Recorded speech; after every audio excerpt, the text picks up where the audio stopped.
할렐루야. 오늘도 이 귀한 시간 이 자리에 함께 해주신 성도님들의 삶 속에 주님이 주시는 크고 놀라우신 하늘의 신령한 복이 차고 넘칠 줄로 믿습니다. 벌써 시간이 이렇게 훅 지나가고 있는 것 같아요. 2024년도 추석이 이렇게 빨리 왔을 것이라고는 상상도 못했습니다. 9월 다음 주죠.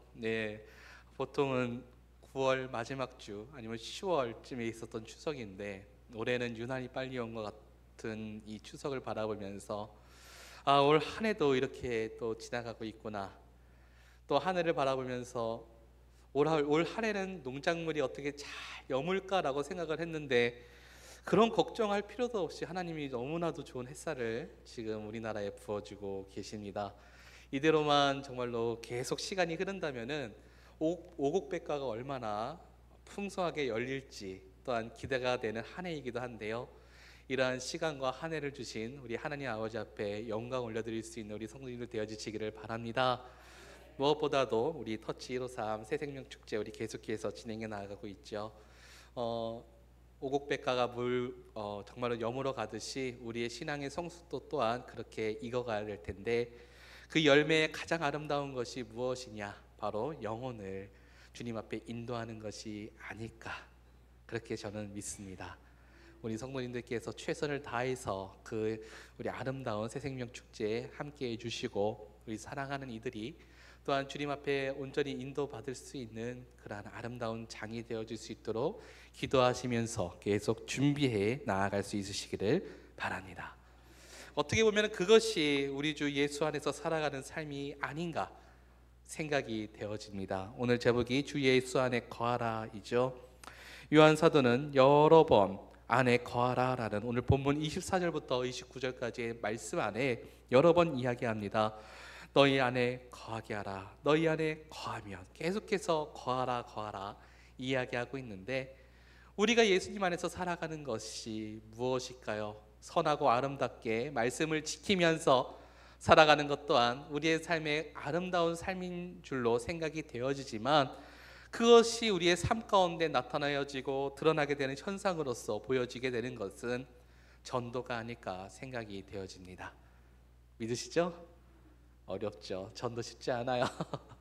저 또한 마찬가지입니다. 저도 굉장히 어떻게 보면은 좀 안으로 굉장히 감추려고 하는 성격이 있어가지고 타인에게 이렇게 쉽게 다가가는 성격은 아니다라고 저 스스로도 생각을 하고 있는데 그렇습니다. 누군가에게 복음을 전하고 누군가에게 사랑을 그것을 전한다는 것 우리의 힘과 우리의 능력만으로는 불가능하죠. 예수님 안에 거하였을 때만, 예수 그리스도의 그 능력이 우리 안에 있을 때 우리는 그 모든 것을 힘있게 능력있게 행할 수 있을 줄로 믿습니다. 우리 힘써 감당하시고 또한 오늘 말씀 주 예수 안에 거하라입니다. 예수 안에 거한다. 예수님 안에 거한다라는 것이 무엇일까요? 본문을 통하여서 여러 가지 이야기를 계속 요한 사도는 우리에게 주고 있습니다. 하나님과의 교제, 성도와의 교제, 그리고 또한 적 그리스도를 대적하는 여러 가지 방법들, 그리고 우리가 그 가운데 어떻게 이 모든 것들을 이겨내야만 하는 것인지. 지난주 우리가 적 그리스도에 대항하기 위해서는 뭘 하라 그랬죠? 기억나시나요? 어렵죠? 네, 가르침을 받아라 였어요. 배우고 가르침을 받아야 된다. 열심히 배워야 되는 것이고요, 열심히 가르침을 받아야만 합니다. 말씀 안에 거해야 되는 것.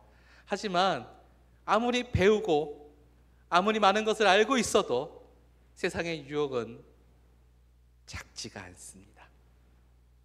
아무리 풍부한 지식을 소유하고 있고 성경 66권을 달달달달 외우고 있는다 할지라도 어느 순간 우리는 세상의 미혹, 세상의 유혹, 잘못된 진리에 쉽게 빠져 들어갈 수가 있는 것이죠.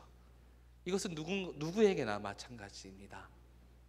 그래서 오늘 본문에 요한 사도는 한 가지 더 우리에게 제안을 하고 있는 것입니다. 지난주에는 가르침을 받아라 이거였죠. 성령에 대한 가르침, 주님이 우리에게 지금 주신 말씀의 그 내용들을 우리가 배우고 그 가르침 안에서 거하라 였다면 오늘은 주 예수 안에 거하라. 그 안에 거하는 삶이 우리가 이 땅에 수없는 유혹과 미혹, 그 모든 것을 능히 이기며 승리할 수 있는 길이다라는 것을 오늘 본문에서는 우리에게 일러주고 있는 것입니다. 거기서 오늘 본문에 이와 같이 이야기하고 있어요. 너희는 처음부터 들은 것을 너희 안에 거하게 하라. 24절 첫 부분에 이렇게 기록이 되어 있죠.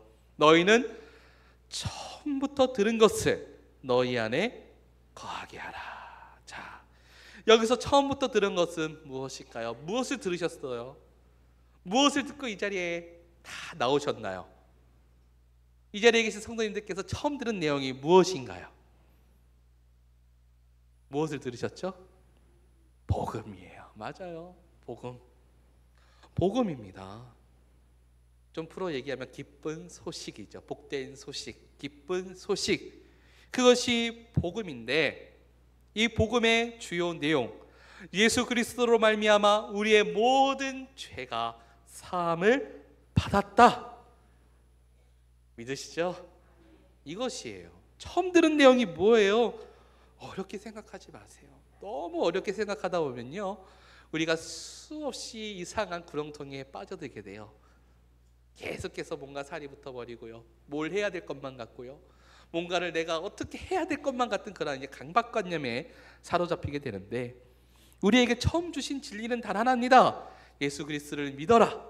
그리하면 너의 모든 죄가 사함을 받을 것이다. 그래서 사도행전 4장 12절에 이렇게 베드로 사도는 이야기하죠. 다른 이로서는 구원을 받을 수 없나니 천하 사람 중에 구원을 받을 만한 다른 이름을 우리에게 주신 일이 없음이라 하였더라. 아멘. 가장 기본적인 거예요. 가장 기본적인 게 가장 어려운 것 같아요. 우리에게 주신 복음은 예수 그리스도 그 이름으로 말미암아 구원을 받았다는 그 기쁜 소식입니다. 아닌가요? 저만 그런가요? 우리 이 자리에 계신 성도님들 또한 그 복음의 소식을 받으셨죠? 그 복음의 소식이 바로 예수 그리스도로 말미암아 구원을 받았다, 그 소식입니다. 그것을 다 들으셨기 때문에 이 자리에 나와 있으신 줄로 믿습니다. 결국에는 이것을 부인하는 자가 적그리스도라는 거예요. 이것을 믿지 아니하고 또는 이것에 더욱 많은 살을 붙이려 하는 것이 바로 적그리스도들인 것이죠. 예수님은 이런 거예요. 예를 들어서요, 예수님께서 자신을 나타내셔서 자신의 모습을 우리에게 보여주셨어요. 사진으로 한 장 남겨주셨죠. 근데 그 사진이 뭐 사진이라기보다는 말로써 우리가 잘 알 수 있어요. 예수님의 모습은 키는 몇이고, 뭐 용물은 어떻게 생겼고, 머리는 어떻게 생기셨고, 그런데 거기에 살이 붙는 거예요. 예수님의 머리가 장발이래. 네, 실제로 이게 붙는 거죠. 예수님의 모습을 우리에게 딱 보여주셨는데 점점 말이 가면 갈수록 거기에 살이 붙는 거예요. 예수님의 모습이 장발이래. 파마도 하셨대. 보니까 얼굴이 새까맣게 아주 흑인처럼 생겼다. 이게 점점 가면 흑인이 되는 거죠. 그러면서 또 이마에 귀가 뾰족하시대. 손톱은 좀 날카로우시대. 뭐 이런 식으로 점점점 살이 붙어가는 거예요. 분명 예수님께서는 자신의 진리와 모습 우리에게 기본적으로 딱 주신 것이 있는데, 날이 가면 갈수록 거기에 이상한 살이 붙고 이상한 이야기가 붙어버리는 것이 지금 우리의 모습이 되는 것이죠. 그래서 이단들은 예수님 한 분만으로 안 된다 이야기예요. 거기에 더 살을 붙여요. 무언가를 더 갖다 거기다가 조미료를 뿌려요. 예수님이 원래의 모습, 복음 그대로의 모습을 우리에게 주셨음에도 불구하고 거기가 점점 이상한 살이 붙고 더 이상한 진리가 추가되고 더 말도 안 되는 일들이 더 붙고 해가지고 지금은 이단들이 하는 내용들이 그런 것이죠. 그런데 예수님을 우리가 믿은 우리로서는 심심한 거예요. 예수님을 믿었는데 그 믿음으로 인해서 구원을 받았다더라. 그런데 이것이 너무 심심해 보이는 거죠. 그랬더니 저 옆에서 여기 이것을 하면 된대 라고 하면은 그래? 하면서 귀가 쏠리는 거죠. 거기에 귀를 기울이게 되는 것이고, 그들의 이야기에 이것을 해라, 저것을 해야만 구원을 받는다, 이렇게 해야 되는 삶이 너에게 옳은 것이다 라고 점점 말도 안 되는 것이 눈덩이와 같이 불어가면서 예수님이 우리에게 주신 원래의 그 진리와 그리고 그 복음의 내용이 변질되고 다른 것으로 변화되어 버린 것이 지금 이 땅에 있는 이단들의 모습인 것입니다. 그래서 예수님은, 우리 요한 사도는 오늘 본문에서 이것을 이야기하고 있는 거예요. 그 당시에도 제가 지난주에도 말씀드렸죠. 영지주의라는 그 이단이 얼마나 심각하게 교회를 힘들게 했는지, 예수님의 그 복음을 얼마나 변질시켜 놨는지, 그것 때문에 마하마리아는 이 요한 사도는 너희는 처음부터 들은 것을 너희 안에 거하게 하라, 이 말 한마디의 외침이 저는 전혀 그것이 가볍게 느껴지지가 않더라고요. 처음 너희가 들은 것, 너희가 예수 그리스도의 그 복음을 접한 그 첫 순간 너희가 무엇을 듣고 무엇을 믿었는가, 그것을 떠올리고 그것을 생각하고 그것을 지켜라. 요한 사도는 그것을 우리에게 일러주고 싶었던 것입니다. 그리고 그 삶을 살아가는 것 어려운가요? 처음 들은 내용, 처음 들은 복음의 그 내용을 우리가 지키면서 살아가는 거 어려우신가요? 안 어려워요. 너무 좋아요. 우리가 옛날에 이런 얘기 많이 하셨었어요. 우리 어르신들 들어보시면 딱 아는 거, 예수천당. 네, 딱 나오시네요. 예수천당 불신종 맞아요. 이게 진리 맞아요. 예수님 믿으면 천국 가고 믿지 않으면 지옥 간다. 이 말이 너무나도 딱 8글자잖아요. 예수천당 불신주. 믿으면 구원받고 믿지 않으면 구원받지 못한다는 이 아주 간단 명료한 진리인데, 너무 많은 것들을 여기서 계속해서 추가하고 부담을 주고 힘겹게 하는 것은 실제로 우리의 신앙생활에 그렇게 큰 유익은 없어 보입니다. 괜히 큰 책임감에 무거워서 힘겨워하고, 그것 때문에 주님께 더욱더 뭐라고 할까요? 비명을 지르는 그러한 우리 신앙생활, 그것보다는 주님이 우리에게 주신 원복음 있잖아요. 예수님을 믿으면 뭐다? 구원받는다. 믿지 않으면 뭐다? 지옥 간다. 너무나도 간단한 거예요. 그런데 이것부터 흔들어 놓는 것이 바로 이 세상의 잘못된 진리들이고, 그 이단들이 이것을 계속해서 우리에게 제시를 하고 있고, 너희가 갖고 있는 그것만으로는 구원받을 수가 없어, 그것만으로는 부족한 것 같아, 내가 알고 있는 거, 우리가 알고 있는 것이 진리고 진짜야 라고 이야기하고 있는데, 이미 진짜와 진리는 다 나타나 있어요. 더 이상 뭐가 필요하나요? 예수님 믿으면 천국 간다는 거, 믿지 않으면 지옥 간다는 거, 이것만이 진짜 진리인데 그 외에 다른 무슨 진리를 더 그들이 우리에게 알려주려 할 것이고, 다른 무언가를 우리에게 더 전해주려 한다는 것, 이미 그러한 속삭임 자체가 마귀 사탄의 그러한 계략이라는 것을 아시기를 바랍니다. 보이스피싱 있죠. 요즘 보이스피싱 엄청 심각해요. 예, 한 번씩 다 전화를 받아보신 적이 있으시죠? 예, 저도 받아봤어요. 제 아내가 아니었으면 저도 한번 넘어갈 뻔한 적도 있고요. 아내가 그거 보이스피싱이 하기 전까지 저도 진짜 몰랐어요. 예, 아내가 알려줘서 아는 것도 있는데, 그런 거예요. 분명 거짓인데 진리처럼 포장을 해가지고 너무나 진리처럼 들리니까, 아, 내가 정말 그렇게 됐나? 마음이 막 두근두근거리고, 그 전화번호로 전화를 해가지고 그 사실 여부를 알아내야만 될 것 같고, 그래서 그거 절차를 내가 끝내야만 이것이 해결될 것만 같은 그런 이상한 강박관념에 휩싸여가지고, 이단도 별 다를 게 없거든요. 이런 거죠. 사실 진리에 자신들의 거짓을 더해서 그것을 진리인 양 포장해서 우리에게 제시를 하고, 그러면 이제 그 내용을 처음 듣는 사람들은 와, 새로운 진리다, 그러면서 넘어가게 되는 거예요. 우리는 그것을 경계할 필요가 있는데, 그것을 경계하는 가장 기본이 바로 오늘 본문인 것이죠. 처음부터 들은 것을 너희 안에 뭐하게 하라? 거하게 하라. 예수 안에 거하라. 즉 예수를 믿어라. 그래야 하면 구원을 받으리라. 사도행전 16장 31절과 같이 주 예수를 믿으라. 그리하면 너와 내 집이 구원을 받으리라. 가장 기본적인 거예요. 가장 이 사실만을 굳건히 붙들고 나아가신다면은 어떠한 이단의 유혹과 그 아주 달콤한 속삭임에도 넘어가지 않으실 수 있으십니다. 예수 그리스도의 이름, 그 이름 외에는 우리에게 구원을 허락해 주신 적이 없다. 그리고 그 예수를 믿으면 너와 내 집이 무엇을 받으리라? 구원을 받으리라. 아멘. 이와 같은 신앙으로 무장하셔서 이 세상의 수많은 적그리스도를 능히 이겨내실 수 있는 우리 사랑하는 모든 성도님들 되어주시기를 바랍니다. 그런데 이 내용에는 약속이 따라와요. 약속이. 와, 이거 정말 놀라운 일이죠. 예수님을 믿어서 구원받았다는 것, 이것만으로도 기쁜 일인데 이것을 우리가 온전히 붙들고 살아간다는 것, 하나 예수 그리스도께서 우리에게 주신 약속이 기록이 되어 있는데 25절 우리가 함께 다 같이 읽도록 하겠습니다.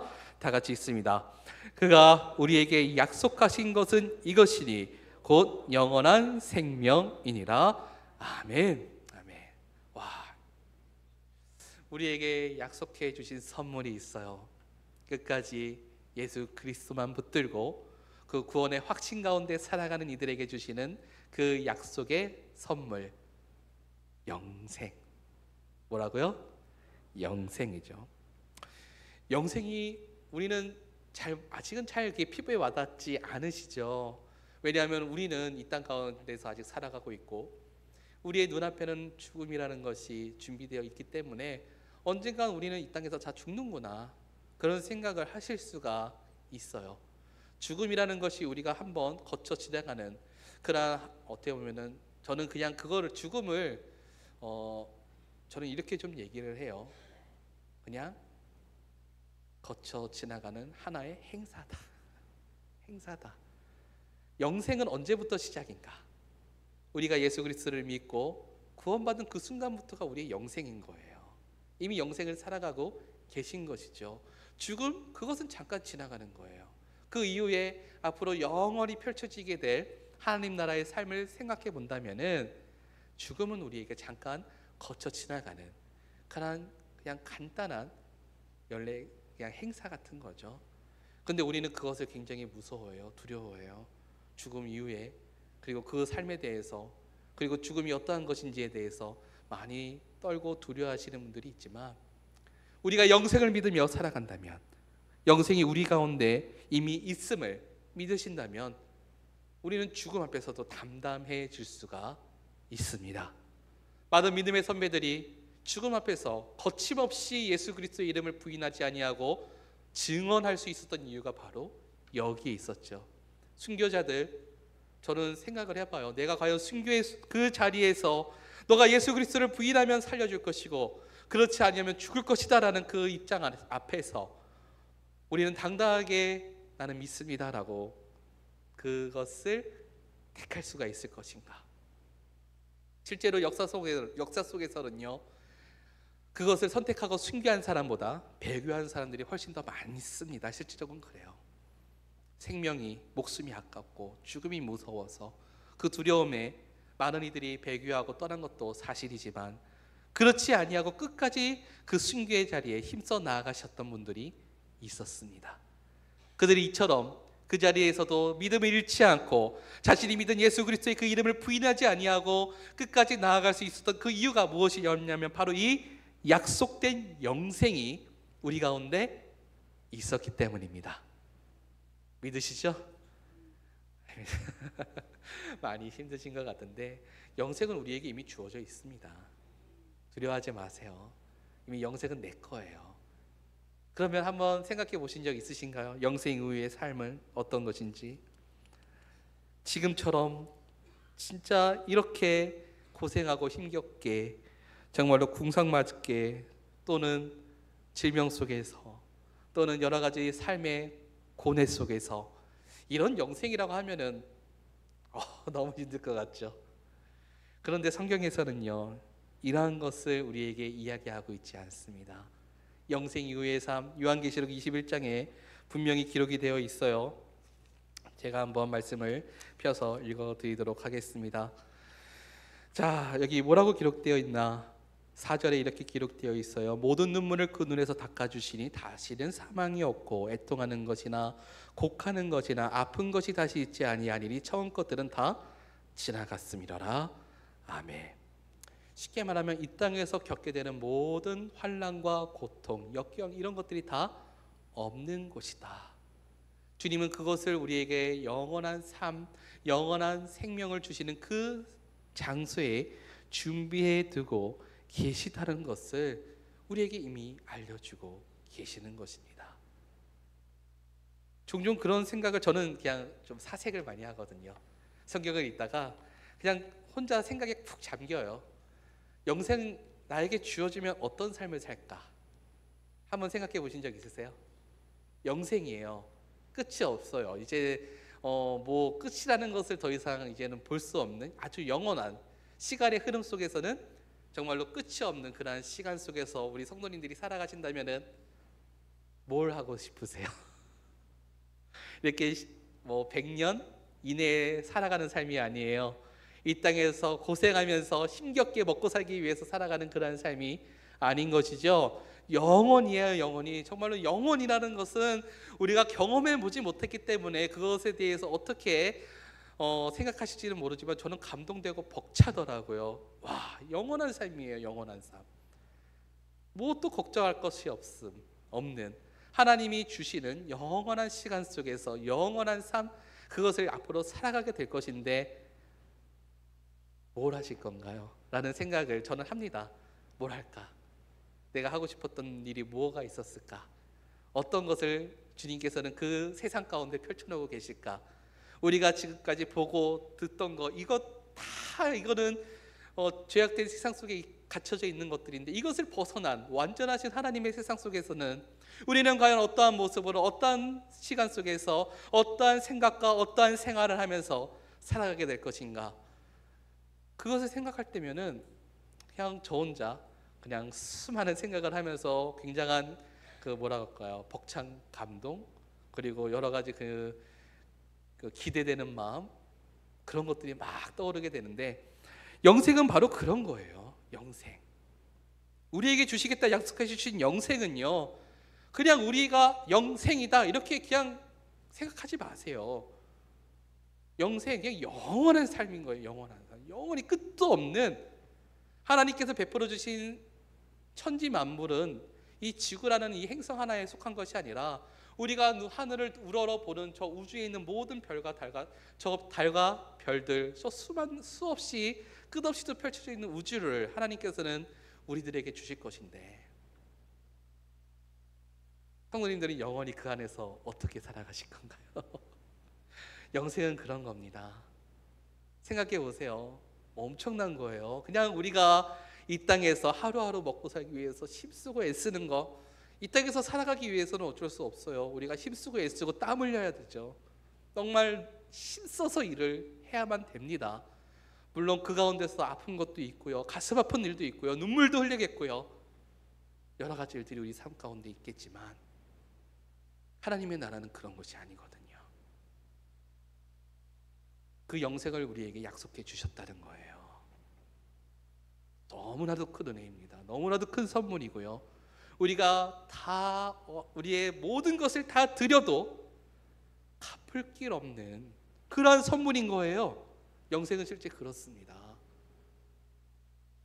그것이 지금 내 눈앞에 없기 때문에 실감이 안 되죠. 지금 내가 누리고 있지 못하니까 그것이 나에게 어떻게 다가오는지 전혀 상상도 할 수가 없어요. 하지만 그것은 우리에게 먼 것도 아니고 먼 훗날의 얘기도 아닌 곧 다가올 우리에게 주실 선물인 것으로 믿으시기를 바랍니다. 우리에게 주시기 위해서 준비해 주신 영생. 요한복음 3장 16절, 하나님이 세상을 이처럼 사랑하사 독생자를 주셨으니 이는 그를 믿는 자마다 멸망하지 않고 영생을 얻게 하려 하심이라. 요한복음 17장 3절에 영생은 곧 유일하신 참 하나님과 그가 보내신 자 예수 그리스도를 아는 것이니라. 이미 영생을 이 자리에 계신 우리 성도님들께서는 충분히 누리고 살아가고 계신 줄로 믿으시기를 바랍니다. 그런데 이 영생을 얻기 위해서 누구 안에 거하는 거? 예수님 안에 거하는 거예요. 늘 예수 그리스도 안에 거하면서 그 안에서 살아가는 삶을 살아가야 되는 것이죠. 우리는 세상을 살아가다 보면 잊어버려요. 예수님이 나에게 어떠한 것을 주셨는지, 어떠한 사랑을 주셨는지, 지금 나에게 무엇을 베풀어 주고 계시는지, 너무나도 내 앞에 놓여있는 현실과 삶의 그 여러 가지 노고들, 그러한 장애물들을 해결하기 위해서 매진하다 보니까 주님과 동행해야 되는 그 손길을 어느 순간 놓아버리게 되는 것입니다. 잊어버려요. 그런데 우리는 조금 여유를 두고 생각해 볼 문제가 있습니다. 무엇이냐? 예수님이셨다면, 내가 예수 그리스도 안에 거하는 성도라면 나는 이때에 어떠한 삶을 살아야 되는 것이고, 이것을 이겨내기 위해서는 어떻게 인내해야 하는 것이고, 어떻게 기도해야 하는 것인가. 예수님이라면 나에게 어떠한 조언을 주셨을 것이고, 예수님은 과연 나에게 어떠한 것을 어떠한 길로 인도해 주실 것인가. 예수님 안에서 살아간다는 것은 그런 겁니다. 그냥 나 혼자 세상을 독불장군처럼 살아가고, 그냥 세상에서 주님 없이 살아가다가 예배 때만 나와서 주님 찾고, 기도할 때만 주님 찾고, 이것이 아니라 늘 주님과 함께 동행하면서 예수 안에 거하라, 예수 안에 거하라, 이 말씀이 그냥 내가 그 안에서 풍덩 적셔서 살아가는 것을 의미야. 푹 빠졌어요. 예수님이라면 나에게 어떻게 하셨을까? 예수님이라면 이 어려움을 어떻게 해결하셨을까? 예수님이라면 나에게 어떠한 말씀을 지금 나에게 주고 계실 것인가?